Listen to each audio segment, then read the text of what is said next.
నమస్తే, welcome to news papers watch. ఈ రోజు ఏ వార్తను ఏ పత్రిక ప్రముఖంగా ఇస్తుందో చూద్దాం. ముందుగా ఈనాడు చూస్తే ఉగ్రమోకులపై పిడుగుల వాన అంటూ కూడా ముష్కర స్థావరంపై భారత్ వైమానిక దాడికి సంబంధించి ప్రముఖ వార్తగా హైలైట్ చేసుకుంటూ వచ్చారు. యుద్ధ విమానాలు విరుచుకుపడ్డాయి, పాక్ గడ్డపైకి మిరాజులు దూసుకెళ్లాయి, బాలాకోట్ శిబిరంపై బాంబుల మోత మోగించాయి, 350 మంది ఉగ్రవాదులను మట్టి కరిపించాయి.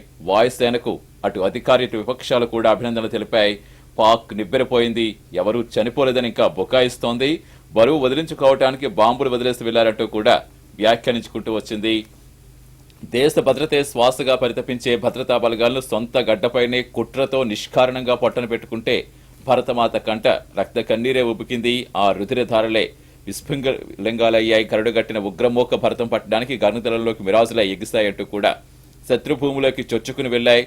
లేజర్ గైడెడ్ బాంబులై పిడుగులు కురిపించాయి. ముష్కరుల శిబిరాలు తుత్తునియలు చేశాయి. 350 మంది ఉగ్రవాదులు మట్టి కరిపించాయి. పుల్వామా దాడిపై పాక్ను దెబ్బకు దెబ్బతీసి మన మిరాజులు రారాజులై తిరిగొచ్చాయంటూ కూడా ప్రధానంగా వీరు హైలైట్ చేసుకుంటూ వచ్చారు. ఎప్పుడైతే పుల్వామా ఆత్మాహుతి దాడి జరిగిందో 40 మంది జవాన్లను వారు పొట్టన పెట్టుకున్నారు. అప్పటి నుంచి కూడా భరతమాత అట్టుడికిపోయింది. ప్రతి భారతీయుడి రక్తం కూడా మరిగిపోయింది. దానికి ప్రతీకారం తీర్చుకుంటాం, ఇంతకింత అనుభవిస్తారంటూ కూడా ఎప్పటికప్పుడు హెచ్చరికలు భారత్ చేస్తున్నా కూడా పాక్ మాత్రం ఇంకా నీతి వ్యాఖ్యలే బోధించుకుంటూ వచ్చింది. అందరూ శాంతిగా ఉండాలి, మాకు ఏదో కనుక ఆధారాలుంటే చూపించడం మేమే చర్యలు తీసుకుంటామంటూ కూడా నీతి వ్యాఖ్యలు నీతి బోధలు చెప్పుకుంటూ బొకాయింపుల పర్వం కొనసాగిస్తూనే వచ్చింది. ఎట్టకేలకు నిన్న తెల్లవారుజామున 3:30 గంటలకు మన యుద్ధ విమానాలు భారత వైమానిక దాడి ముష్కర స్థావరంపై చేశాయి. 350 మంది ఉగ్రవాదులను హతం చేసుకొచ్చాయి.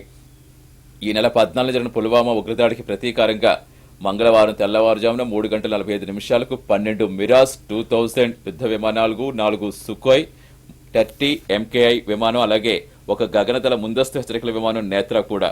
వీటితో పాటుగా యుద్ధ విమానాలు గగనతలంలో ఇంధనం నింపే ట్యాంకర్ విమానం ఇందులో పాల్గొన్నాయి.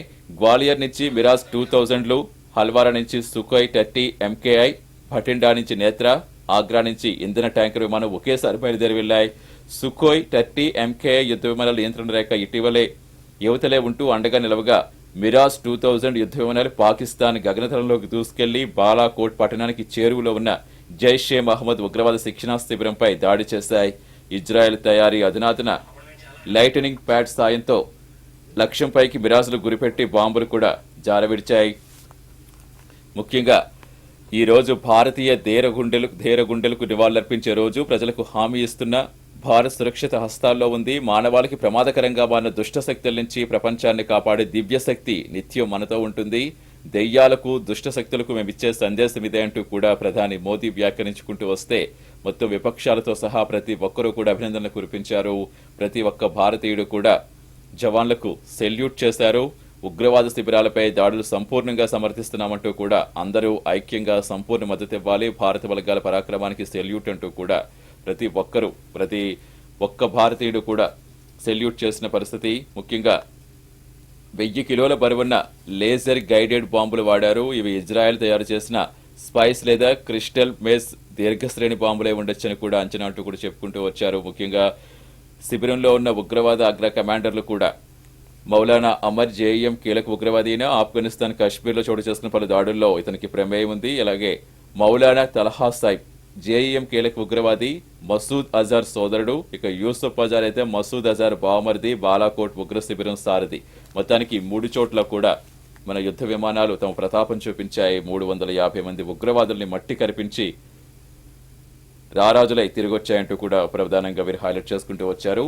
ఇక మరో వార్తగా పాత స్థానాల్లోనే పోటీ చేయండి, పార్టీ బాగున్నప్పుడు చేసిన వాళ్ళు ఇప్పుడు చేయాలి. జైపాల్ రెడ్డిని ఉటంకిస్తూ స్పందించిన డీకే అరుణ 2 సార్లు గెలిచి ఇప్పుడు వేరే స్థానం అంటే ఎలా? మధు యాష్కిని ప్రశ్నించిన షబ్బీర్ అలీ. వాడివేడిగా కాంగ్రెస్ లోక్సభ అభ్యర్థుల ఎంపిక సమావేశం జరిగింది నిన్న. ఇక ట్రక్కు ఇస్త్రీపెట్టే గుర్తులు తొలగింపు అంటూ కూడా సీఎం కేసీఆర్ విన్నపంపై ఈసీ స్పందన, ఎంపీ వినోద్, మంత్రి ఈటెల వెల్లడి, ఎన్నికల కమిషన్ స్పందనపై హర్షం అంటూ కూడా మరో వార్తకి ఇచ్చుకుంటూ వస్తే వైద్యం పైన కేంద్రం పెత్తనమేంటి? రాష్ట్రాలకే పూర్తి అధికారం ఇవ్వాలి, పథకాలు బలవంతంగా రుద్దకూడదు. టీఆర్ఎస్ కార్యనిర్వాహక అధ్యక్షుడు కేటీఆర్ చెప్పుకుంటూ వచ్చారు. వైద్య సేవలకు మన దగ్గర బోలెడంత ఖర్చు, ప్రజలపైన ఆర్థిక వ్యవస్థపైన భారం. కేంద్ర ప్రభుత్వ ప్రధాన ఆర్థిక సలహాదారు కృష్ణమూర్తి సుబ్రహ్మణ్యం వెల్లడి. బయో ఏషియాలో ఆరోగ్య రంగంపై చర్చాగోష్ఠి సందర్భంగా సమన్వయకర్తగా కేటీఆర్, వక్తగా సుబ్రహ్మణ్యం పాల్గొన్నారు. అప్పుడు మాట్లాడుతూ రాష్ట్రాలకే పూర్తి అధికారం ఇవ్వాలి, పథకాలు బలవంతంగా రుద్దరాదు అంటూ కూడా కేటీఆర్ వ్యాఖ్యానించుకుంటూ వచ్చారు. ఆ వార్తను ప్రముఖంగా హైలైట్ చేసుకుంటూ వచ్చారు. ఇక విజయక్రాంతి చూస్తే జై మోదీ జై Hind, surgical strikes to success అంటూ కూడా ఉగ్ర మూకపై చావు దెబ్బ అంటూ ప్రధానంగా హైలైట్ చేసుకుంటూ వచ్చారు. పుల్వామా దాడికి ప్రతీకారం తీర్చుకున్న భారత్, పాక్లో మరోసారి మెరుపు దాడులు. 48 ఏళ్ల తర్వాత సరిహద్దు దాటిన ఇండియన్ ఎయిర్ ఫోర్స్ తెల్లవారుజామున 3:30కు రంగంలోకి 12 మిరాజ్ 2000 యుద్ధ విమానాలు. పాక్ ఉగ్రవాద శిబిరాలపై భారత వాయుసేన దాడులు. జైషే మహమ్మద్ ఉగ్ర స్థావరాల ధ్వంసం. 400 మందికి పైగా ఉగ్రవాదులు హతం. 21 నిమిషాల్లోనే ఆపరేషన్ పూర్తి. తోకముడిచిన పాక్ F-12 విమానాలు. పాక్ చర్యలు తీసుకున్నందునే దాడులు, భారత విదేశాంగ శాఖ స్పష్టమంటూ కూడా ప్రముఖించుకుంటూ వచ్చారు. ఎప్పుడైతే పాక్ పదే పదే మన వాళ్ళు ఉగ్రవాదుల్ని హరికట్టాలంటూ ప్రపంచమంతా కూడా ముక్తకంఠంతో ఖండిస్తున్న పాక్ ఎటువంటి చర్యలు తీసుకోలేదు కాబట్టే దాడులు చేస్తామంటూ భారత విదేశాంగ శాఖ స్పష్టం చేసుకుంటూ వచ్చింది. పుల్వామా దొంగ దెబ్బకు భారత్ ప్రతీకారం తీర్చుకుంది. బలైన 40 మందికి పైగా సిఆర్పీఎఫ్ అమర జవాన్ల ఆత్మశాంతికి నివాళిగా 400 మందికి పైగా ముష్కర్లను మట్టుపెట్టి దేశ సైనిక సత్తాచాటు చెప్పింది. కేవలం 12 రోజులు ఓపిక పట్టి దాగి ఉన్న ముష్కరులు అనుపానులు పసిగట్టి సుమారు 1000 కేజీల లేజర్ గైడెడ్ బాంబులతో భీకర దాడి చేసి కోలుకోలేని చావు దెబ్బతీస్తుంది. దాదాపు 48 ఏళ్ల తర్వాత ఇంతటి తీవ్రస్థాయి ప్రతిఘటన భారత్ నుంచి ఊహించని దాయాది దేశం బిత్తరపై చూస్తుండగానే చకచకా పావులు కదిపి అంతర్జాతీయంగా ఔరా అనిపించుకుంది. ఉరీ దెబ్బకు ఏ స్థాయిలో ప్రతీకారం తీర్చుకుందో అంతకు 10 రెట్ల బలంతో ముష్కర్లను వెతికి పట్టుకుని జీవితంలో మర్చిపోలేని గుణపాఠం నేర్పింది. కార్గిల్ యుద్ధం తర్వాత భారత్ వైమానిక దాడులు చేయటం ఇదే మొదటిసారి. సర్జికల్ స్ట్రైక్స్ 2పై దేశమంతా హర్షం వ్యక్తమవుతోంది. ఉగ్రమోకలకు శిక్షణిస్తోన్న జైషే మహమ్మద్ శిబిరంపై మెరుపు దాడిని యావత్ భారత్ జాతి గర్విస్తోంది. ప్రాంతాలు, పార్టీలకు అతీతంగా నేతలంతా ఒక్కతాటిపై భారత వాయుసేన చేసిన గగనతల దాడిని గుర్తు చేసుకుని మురిసిపోతోందంటూ కూడా ప్రధానంగా ఇచ్చుకుంటూ వచ్చారు. ఎప్పుడైతే ఇక సర్జికల్ స్ట్రైక్స్ 2కి ప్రపంచవ్యాప్తంగా కూడా అభినందనలు వెల్లువెత్తుతున్నాయి. ఇంచుమించుగా 48 ఏళ్ల తర్వాత ఇంత తీవ్ర స్థాయిలో ప్రతిఘటన చేసింది భారత్. లేజర్ గైడెడ్ బాంబులతో భీకర దాడి చేసి కోలుకోలేని చావు దెబ్బతీసింది. ఏం జరుగుతుందో తెలుసుకునే లోపే రారాజులై మన విమానాలు తిరిగి వచ్చాయి అంటూ కూడా ప్రధానంగా హైలైట్ చేసుకుంటూ వచ్చారు. ఇక సురక్షితమైన చేతుల్లో దేశానికి తలవంపులు తేను అంటూ ప్రధాని మోదీ భరోసా ఇచ్చుకుంటూ వచ్చారు. దైవ శక్తి అండ, ఉగ్రదాడులన్నీ జరిగినా దేశ ప్రగతి పురోగతిని ఆపలేవంటూ కూడా ప్రధానంగా నిన్న మోదీ చేసిన వ్యాఖ్యలు కూడా ప్రధానంగా సాక్షి చూస్తే దెబ్బకు దెబ్బ అంటూ కూడా ప్రముఖంగా వీరు హైలైట్ చేసుకుంటూ వచ్చారు. Surgical strikes to success, Pulwama దాడికి భారత్ ప్రతీకారం. పాక్ భూభాగంలోకి బాలాకోట్ తదితర జైషే శిబిరాలపై వైమానిక దాడి, బాంబులతో బేభత్సం, పాకిస్తాన్కు షాక్, 350 మంది ఉగ్రవాదులు హతం. వేకువజామున 20 నిమిషాల్లోనే ముగిసిన మిషన్ అంటూ కూడా ఉదయం 3:45 ఆపరేషన్ ప్రారంభిస్తే 4:05 ఆపరేషన్ ముగింపు జరిగింది. మిరాజ్ 2000, సుఖోయ్, అవాక్స్ యుద్ధ విమానాలు పాల్గొన్నాయి. బాలాకోట్, ముజఫరాబాద్, చకోటీలో దాడి చేశాయి. మొత్తం 3 చోట్ల కూడా ఉగ్రవాద శిబిరాలను మట్టుపెట్టాయి. 350 మందికి పైగా ఉగ్రవాదులను హతం చేశాయి. సైనికేతర ముందస్తు దాడి అంటూ కూడా విదేశాంగ కార్యదర్శి చెప్పుకుంటూ వస్తే దేశవ్యాప్తంగా హర్షాతిరేకాలు వెల్లువెత్తాయి. భారత్ది దుస్సాహసం ధీటుగా బదిలిస్తామంటూ పాకిస్తాన్ వ్యాఖ్యానించుకుంటూ వచ్చింది. ముఖ్యంగా దేశమే మిన్న, అమర జవాన్లకు నిజమైన నివాళులర్పించే రోజు వచ్చింది. దేశం సురక్షితమైన చేతుల్లో ఉందని హామీ ఇస్తున్నా, దేశం కన్నా మిన్న ఏదీ లేదు, దేశానికి సేవ చేస్తున్నా, జాతి నిర్మాణంలో పాలు పంచుకుంటున్న ప్రతి ఒక్కరికి ఈ సేవకుడి ప్రణామాలంటూ కూడా మోదీ చెప్పుకుంటూ వస్తే ఐఏఎఫ్కు సెల్యూట్. పాక్ భూభాగంలోకి చొచ్చుకెళ్లి ఉగ్రవాద శిబిరాలను ఐఏఎఫ్ ధ్వంసం చేసినట్టుగా వెలువడిన వార్తలపై రాహుల్ గాంధీ స్పందించారు. భారత వైమానిక దళం పైలట్లకు సెల్యూట్ చేస్తున్నా అంటూ ఆయన ట్విట్టర్లో పేర్కొన్నారు. ఇక ఎల్ఓసి వెంట పాక్ పోస్టులు కూడా ధ్వంసమయ్యాయి. పాక్ బలగాలకు ప్రాణనష్టం అంటూ భారత ఆర్మీ చెప్పుకుంటూ వచ్చింది. నియంత్రణ రేఖ వెంబడి కాల్పుల విరమణ ఒప్పందం ఉల్లంఘించిన పాకిస్తాన్కు భారత్ ధీటైన జవాబిచ్చింది. ఆ దేశానికి చెందిన 5 సైనిక పోస్టులు ధ్వంసం చేస్తుంది. దీంతో పాకిస్తాన్ బలగాల వైపు ప్రాణనష్టం జరిగినట్టుగా ఆర్మీ అధికారి ఒకరు తెలిపారు. మంగళవారం సాయంత్రం 6:30 తర్వాత కవ్వింపు చర్యలకు దిగిన పాకిస్తాన్ జనావాసాల నుంచి మోర్టార్లతో దాడికి దిగిందని వెల్లడించారు. దీనికి ప్రతిగా జనావాసాలకు దూరంగా ఉన్న పాకిస్తాన్ ఆర్మీ పోస్టులపై దాడి చేస్తామన్నారు. ఇరు వర్గాల మధ్య 2 కాల్పుల్లో 5 భారత్ జవాన్లు గాయపడ్డట్టుగా కూడా చెప్పారు. ముందు జాగ్రత్తగా శ్రీనగర్లో కంటోన్మెంట్ ప్రాంతంలో విద్యుత్ సేవలు నిలిపేశారు. మొత్తం అంతర్జాతీయ సరిహద్దు వెంబడి మొత్తం భద్రతను కట్టుదిట్టం చేశారు. నియంత్రణ రేఖ వెంబడి ప్రతి చోట కూడా భద్రతను కట్టుదిట్టం చేయడమే కాకుండా హైలైట్ ప్రకటించారు. ఎప్పుడైనా ఏ క్షణానైనా పాక్ కూడా దుస్సాహసానికి పాల్పడే అవకాశం ఉంది కాబట్టి ముందు జాగ్రత్తగా అన్ని చోట్ల కూడా చాలా జాగ్రత్తలు తీసుకుంటున్నారు. ఇటు రాష్ట్రం కూడా అప్రమత్తమైంది. ఐబీ హెచ్చరికలతో పోలీసులు అలర్ట్ అయ్యారు. సున్నిత ప్రాంతాల్లో నిఘా పెంచారు. స్లీపర్ సెల్స్ దాడులు చేయకుండా ముందస్తు తనిఖీలు. ఉదయం నుంచి గంటకు ఐబీకి నివేదికలు అంటూ కూడా పాకిస్తాన్ ఆక్రమిత కాశ్మీర్లో ఉగ్రవాద స్థావరాలపై భారత్ వాయుసేన మెరుపు దాడులు చేసిన నేపథ్యంలో ఐబీ దేశవ్యాప్తంగా కూడా హైలైట్ ఇచ్చింది. ఉగ్రవాదుల హిట్ లిస్ట్ లో ఉన్న ప్రధాన నగరాల్లో దాడులు జరగవచ్చనే సమాచారంతో అన్ని రాష్ట్రాల డీజీపీలను కూడా అలర్ట్ చేస్తుంది. దీంతో రాష్ట్ర పోలీసులు కూడా అప్రమత్తమయ్యారు. అనుమానిత ప్రాంతాల్లో నిఘాను కట్టుదిట్టం చేశారు. ముఖ్యంగా హైదరాబాద్ తో పాటుగా ఉత్తర తెలంగాణలో కొన్ని సున్నిత ప్రాంతాల్లో అనుకోని ఘటనలు జరగవచ్చనే సమాచారంతో ఐబీ నిఘా పెంచింది. ఎప్పటికప్పుడు సమాచారాన్ని కూడా డీజీపీ ఆఫీసు చేరవేస్తోంది. క్రోడీకరించిన స్థానిక సమాచారాన్ని తెలంగాణ పోలీసులు గంటకు ఐబీ ఆఫీసు కూడా అందజేస్తున్నారు. హైదరాబాద్ లో కేంద్ర ప్రభుత్వ రంగ సంస్థల వద్ద భద్రత అయితే చాలా కట్టుదిట్టం చేశారు. ఇటు రైల్వే స్టేషన్లో అటు శంషాబాద్ అంతర్జాతీయ ఎయిర్పోర్ట్ తో పాటుగా పలు చోట్ల సీఆర్పీఎఫ్ బలగాలను కూడా మోహరించారు. స్లీపర్ సెల్స్ దాడులు ఉంటాయనే అనుమానంతో కీలక ప్రాంతాల్లో తనిఖీలు చేపడుతున్నారు. వాస్తవానికి గోకుల్ చాట్, లుంబిని పార్క్ పేలుల తర్వాత హైదరాబాద్ లో ఉగ్రదాడులు జరిగిన దాఖలాలు లేవు. కానీ పాక్ సానుభూతి పరులు, పాక్ ప్రేరేపిత ఉగ్రముఖ సంస్థలకు పనిచేసే వారిని నిఘా సంస్థలు ఎప్పటికప్పుడు గుర్తించి అరెస్ట్ చేస్తున్నాయి. ఫలితంగా పలు ఉగ్ర కుట్రలు ముందే ఛేదించగలిగాం. అయితే ఐఎస్ఐఎస్ సానుభూతి పరులకు 2016 జూలైలో ఎన్ఐఏ అరెస్ట్ చేసిన తర్వాత తిరిగి అలాంటి కలకలమే రేగలేదు. కానీ నగరంలో స్లీపర్ సెల్స్ ఉన్నట్టుగా సమాచారం లేకుండా ముందు జాగ్రత్తగా పకడ్బందీ రక్షణ చర్యలు చేపట్టారు. జనసమ్మర్ద సున్నిత ప్రాంతాల్లో తనిఖీలు, అలాగే అనుమానితులపై నిఘాను కూడా పెంచారు. మొత్తానికి రాష్ట్రం కూడా అప్రమత్తమైంది. తెలుగు రాష్ట్రాల్లో కూడా ఎప్పటికప్పుడే ప్రతి చోట క్షుణ్ణంగా తనిఖీలు చేసి గంటకు ఐబీకి కూడా నివేదికలు ఇస్తున్నారు. ఇక మరో వార్తగా అయోధ్య పరిష్కారానికి మధ్యవర్తిత్వం. మార్చి 5న తుది నిర్ణయం ప్రకటిస్తామంటూ సుప్రీంకోర్టు చెప్పుకుంటూ వచ్చింది. అయోధ్యలో రామజన్మభూమి, బాబ్రీ మసీద్ భూ వివాదం కేసు మరో కీలక మలుపు తిరిగింది. ఈ అంశంపై మార్చి 5న తుది నిర్ణయం వెలువరిస్తామని పేర్కొంది. రామజన్మభూమి, బాబ్రీ మసీద్ భూ వివాదంపై దాఖలైన పిటిషన్లపై నిన్న ప్రధాన న్యాయమూర్తి జస్టిస్ రంజన్ గొగోయ్ నేతృత్వంలో 5 సభ్యుల రాజ్యాంగ ధర్మాసనం విచారణ చేపట్టింది. 5వ తారీఖున తుది నిర్ణయం ప్రకటిస్తామంటూ సుప్రీంకోర్టు వ్యాఖ్యానించింది. ఇక ఒంటి పోటుబడులు మార్చి తొలివారం నుంచే. ఎండల తీవ్రత దృష్ట్యా విద్యాశాఖ యోచన. ఏప్రిల్ 12 స్కూళ్లకు చివరి పనిదినం. 13 నుంచి వేసవి సెలవులు. జూన్ 1న మళ్లీ పునఃప్రారంభం. రాష్ట్రంలో పాఠశాలలకు ఒంటిపోటు బడులు మార్చి మొదటి వారం నుంచే ప్రారంభించాలని కూడా విద్యాశాఖ భావిస్తోంది. వేసవి ఎండల తీవ్రత ఫిబ్రవరిలోనే సూర్యుడి భగభగలతో ఎక్కడికక్కడే టారెత్తిస్తుండటంతో ప్రభుత్వంతో చర్చించి నిర్ణయం తీసుకోవాలనుకుంటోంది. గత ఏడాది మార్చి 2వ వారంలో ఒంటిపోటు బడులు ప్రారంభించిన విద్యాశాఖ ఈసారి ఎండల తీవ్రత పెరుగుతున్న నేపథ్యంలో వారం ముందే ఈ దిశగా కసరత్తు చేస్తోంది. మరోవైపు అకాడమిక్ క్యాలెండర్లో నిర్ణయించిన ప్రకారం ఏప్రిల్ 12వ తేదీన పాఠశాలకు చివరి పనిదినంగా కూడా అమలు చేయనుంది. ఏప్రిల్ 13 నుంచి మే 31 వరకు పాఠశాలలకు వేసవి సెలవులుగా ప్రకటించింది. జూన్ 1 నుంచి తిరిగి కొత్త విద్యా సంవత్సరం పాఠశాలలు ప్రారంభం కాబోతున్నాయంటూ కూడా ఒంటిపోటు బడులు కూడా ఇంకా మార్చి తొలి వారం నుంచే చేసేందుకు విద్యాశాఖ కసరత్తు చేస్తోంది. ఈ మేరకు నిర్ణయం కూడా తీసుకుంటుంది. ఆ వార్త ప్రధానంగా ఇచ్చుకుంటూ వచ్చారు. ఇక ఆంధ్రజ్యోతిలో ఉగ్రకోట నేల మట్టం అంటూ కూడా ప్రముఖ వార్తగా వీరు హైలైట్ చేసుకుంటూ వచ్చారు. 350 మంది ఉగ్రవాదులు హతం. పాక్ పై భారత్ బాంబింగ్. సరిహద్దులు దాటి నట్టింట బాంబుల మోత. ఉగ్రభూతంపై వైమానిక దళం మెరుపు దాడి. 12 మిరాజ్ విమానాలతో సాహసిక విన్యాసం. బాలాకోట్లో భారీ ఉగ్రస్థావరం ధ్వంసం. 1000 కిలోల బాంబులతో భూస్థాపితం అంటూ కూడా ప్రముఖించుకుంటూ వచ్చారు. సురక్షిత హస్తాల్లో మన దేశం.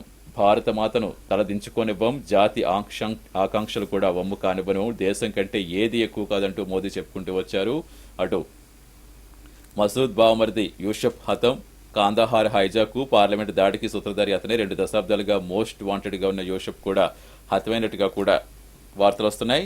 ఇక 1971 తర్వాత తొలిసారి పాక్ గగనతలంలోకి చొచ్చుకెళ్లారు. పుల్వామాకు ప్రతీకారం తీర్చుకున్నారు. పాకిస్తాన్కు హెచ్చరికలు ఇచ్చారు. మొత్తం 21 నిమిషాలు దాడి జరపడానికి పట్టిన టైం అయితే 12 మిరాజ్ యుద్ధ విమానాలు దాడి చేశాయి. 3 బాంబు దాడులు జరిగిన స్థావరాలను మొత్తం 3 చోట్ల అటు బాలాకోట్, ముజఫర్బాద్, చకోటీలో ఏకకాలంలో దాడులు చేసి 350 మంది ఉగ్రవాదుల్ని మట్టి కరిపించాయి. 1000 కిలోల బరువుండే బాంబులను వాడారు. మొత్తం 10,000 చదరపు కిలోమీటర్లు. ఒక్కో లేజర్ బాంబు పరిధి కూడా 10,000 చదరపు మీటర్లు ఉంటుందని కూడా చెప్పుకుంటూ వచ్చారు. ఇక భారత్ దాడి నిజమే, ఇది దురాక్రమణ, సమయం చూసి బదిలిస్తామంటూ పాక్ ప్రధాని ఇమ్రాన్ ఖాన్ వ్యాఖ్యానించుకుంటూ వచ్చారు.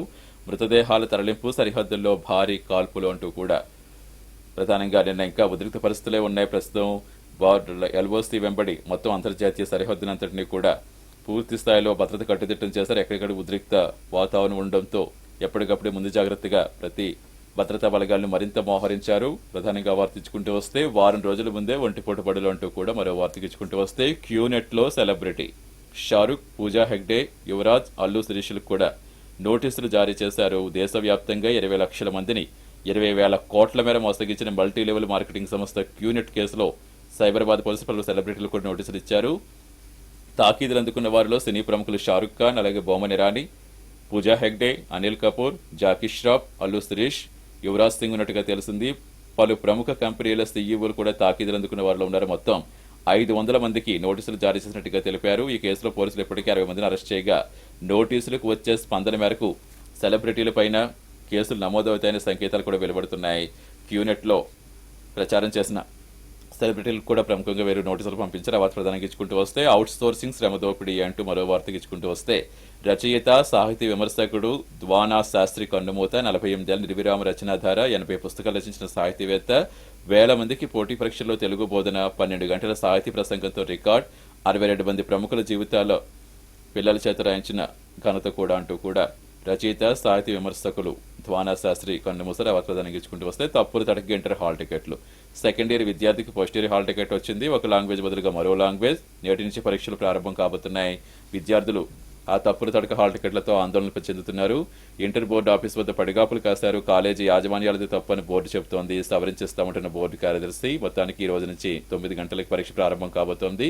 8 గంటలకల్లా పరీక్ష హాల్లోకి అనుమతిస్తామని అధికారులు ఇప్పటికే చెప్పుకుంటూ వచ్చారు. ఒక్క నిమిషం ఆలస్యమైనా సరే నో ఎంట్రీ అంటూ కూడా చెప్పుకుంటూ వస్తే తెలంగాణ బాండ్లకు కూడా గిరాకీ పెరిగిందంటూ మరో వార్తగా ఇచ్చారు.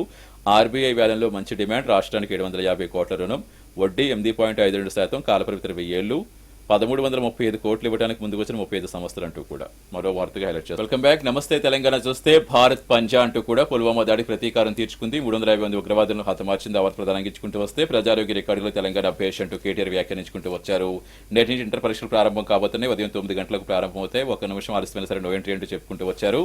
సూర్య చూస్తే దెబ్బకుట, జైషే ముఠా అంటూ కూడా ప్రధానంగా జరిగిన దాడికి సంబంధించి ప్రధానంగా ఇచ్చుకుంటూ వస్తే భారత్ జోలికి వస్తే సహించమంటూ కూడా అఖిలపక్ష సమావేశం వివిధ పార్టీ నేతలు చెప్పుకుంటూ వచ్చారు. సైన్యానికి సెల్యూట్ అంటూ కూడా రాహుల్ వ్యాఖ్యానించుకుంటూ వచ్చారు. మాకు టైం వస్తుంది, ప్రతి దాడికి ప్రాంతం సమయం చూస్తున్నాం, భారత్ దాడులు అంతర్జాతీయ సమాజం తిప్పుకొట్టాలంటూ కూడా పాక్ ప్రధాని ఇమ్రాన్ ఖాన్ వ్యాఖ్యానించుకుంటూ వచ్చారు. ఒక్క పైసా ఇవ్వద్దు, పాకిస్తాన్ ఏకాగ్ని చేయాలి, ఆర్థిక సహాయం అంతా నిలిపేయాలి, ఐరాసాల నిప్పులు జరిగిన నిక్కీ హెలీ అంటూ కూడా మరో వార్తకి ఇచ్చుకుంటూ వస్తే వార్తలో సాహో సైనిక జైషే కోటలు ధ్వంసం అంటూ కూడా దాడికి సంబంధించిన వార్తను ప్రధానంగా ఇచ్చుకుంటూ వచ్చారు. గాంధీ ఆసుపత్రి డాక్టర్లపై దాడి అంటూ మరో వార్త కూడా ఇచ్చుకుంటూ వస్తే ఆంధ్రప్రభలో సరిహద్దుల్లో సమరనాథం, గగన దాడి, 350 మంది హతం అంటూ కూడా ప్రముఖించుకుంటూ వచ్చారు. రాష్ట్రంలో కూడా అప్రమత్తం చేస్తారు, తనిఖీలు ముమ్మరం చేస్తారు, భద్రత కట్టుదిట్టం చేస్తారు, ఎక్కడికక్కడ హైలైట్ ప్రకటించారు. ఇక ఆంధ్ర భూమిలో ఉగ్ర సంహారం, జైషే శిబిరాలు భస్మీపటలం, 350 మంది ముష్కర్ల హతమంటూ కూడా ఇచ్చుకుంటూ వస్తే స్వీయ రక్షణ కోసమే జైషే మరిన్ని దాడులకు సిద్ధమైంది. అందుకు ఖచ్చితమైన సమాచారం ఉంది కాబట్టి వైమానిక దాడులపై విదేశాంగ శాఖ వివరించుకుంటూ వచ్చింది. మేమంతా మీ వెంటే అంటూ కూడా మోదీ అఖిలపక్షం కూడా బాసిక నిలిచింది. భారత్ కు బదిలిస్తామంటూ కూడా పాకిస్తాన్ ప్రకటించుకుంటూ వచ్చింది. ఇంకా వెలుగులో దాడికి సంబంధించిన వార్తను ప్రధానంగా ఇచ్చుకుంటూ వస్తే మరో వార్తగా సిరిసిల్ల ఆసుపత్రి ఢిల్లీ చేతుల్లోన అంటూ కూడా కేటీఆర్ వ్యాఖ్యలు ప్రధానంగా హైలైట్ చేసుకుంటూ వచ్చారు. మేలోనే మున్సిపల్స్ డ్రాఫ్ట్ ప్లాన్ రెడీ, మార్చి 15 లోపు వాటర్ జాబితా ముసాయిదా, మే మొదటి వారం లేదా 2వ వారం నోటిఫికేషన్, ఒకే విడతలో ఎన్నికలు జరిపేందుకు కసరత్తు అంటూ కూడా మరో వార్తకి ఇచ్చుకుంటూ వస్తే నవ తెలంగాణలో ఎదురు దాడి అంటూ కూడా పాక్ ఆక్రమిత కాశ్మీర్లో ఉగ్రముఖులే టార్గెట్ గా మొత్తం నిన్న జరిగిన దాడికి సంబంధించి ఇచ్చుకుంటూ వస్తే అమాత్యులకు అంత ఈజీ కాదు, అన్ని శాఖల్లో పేరుకుపోయిన సమస్యలు, కలెక్టర్ల ఉన్నతాధికారి వద్ద వేలాది ఫైళ్లు పెండింగ్, 2 నెలల తర్వాత మంత్రివర్గం సర్దుకునేందుకు మరింత సమయం అంటూ కూడా మరో వార్తగా ఇచ్చుకుంటూ వచ్చారు. ధాన్యం డబ్బుల కోసం రైతులు ధర్నా చేశారు. ఆ వార్త కూడా ప్రధానంగా ఇచ్చుకుంటూ వస్తే ఒడిశాలో క్షిపణి ప్రయోగం విజయవంతమైంది. అలాగే రైతు పాదయాత్రపై ఉక్కుపాదం, ఎక్కడికక్కడే అడ్డగింపు, జక్రానపల్లిలో యాత్ర ప్రారంభం, చెదరగొట్టిన పోలీసులు, తెల్లవారుజామున అరెస్టులు అంటూ కూడా మద్దతు ధర పెంచాలంటూ కూడా పసుపు ఎర్రజొన్న రైతులు ధర్నా చేసిన సంగతి తెలిసిందే. వారు పాదయాత్రగా హైదరాబాద్కు వస్తున్న నేపథ్యంలో రైతు పాదయాత్రపై ఉక్కుపాదం మోపారంటూ కూడా ప్రధానంగా ఇచ్చుకుంటూ వచ్చారు. ఇంగ్లీష్ పేపర్ చూస్తే డెక్కన్ క్రానికల్లో ఇండియా స్ట్రైక్స్ బ్యాక్ అంటూ కూడా దాడికి సంబంధించి ఇచ్చుకుంటూ వస్తే it's advantage Modi all the way అంటూ మరో వార్తగా వీళ్ళు హైలైట్ చేసుకుంటూ వచ్చారు. ది టైమ్స్ ఆఫ్ ఇండియాలో కూడా ఇండియాస్ అవెంజింగ్ ఫోర్స్ అంటూ కూడా దాడి జరిగిన తీరుకు సంబంధించి ప్రధానంగా హైలైట్ చేసుకుంటూ వస్తే ఇటు పాక్ ప్రధాని కూడా దాడికి ప్రతిదాడి చేస్తామంటూ కూడా ఆయన చేసిన వ్యాఖ్యలు కూడా చర్చనీయాంశమయ్యి అవర్ ప్రధానంగా ఇచ్చుకుంటూ వచ్చారు. ఇది హిందీలో కూడా India bombs Jaish camp in Pakistan Balakot అంటూ కూడా పుల్వామా ఉగ్రదాడికి ప్రతీకారంగా 350 మంది ఉగ్రవాదులను హతమార్చుకుంటూ వచ్చాయి. మన యుద్ధ వైమానిక దాడులు జరిపాయి. వారు ప్రధానంగా హైలైట్ చేసుకుంటూ వచ్చారు. Supreme court pictures mediation in Ayodhya case అంటూ కూడా మార్చి 5న తుది నిర్ణయం ప్రకటిస్తామని సుప్రీంకోర్టు వ్యాఖ్యానించింది. ఆ వార్త ప్రధానంగా ఇచ్చుకుంటూ వస్తే ది న్యూ ఇండియన్ ఎక్స్ప్రెస్ లో కూడా దాడికి సంబంధించి India draws new terror red line అంటూ కూడా ప్రధానంగా హైలైట్ చేసుకుంటూ వచ్చారు.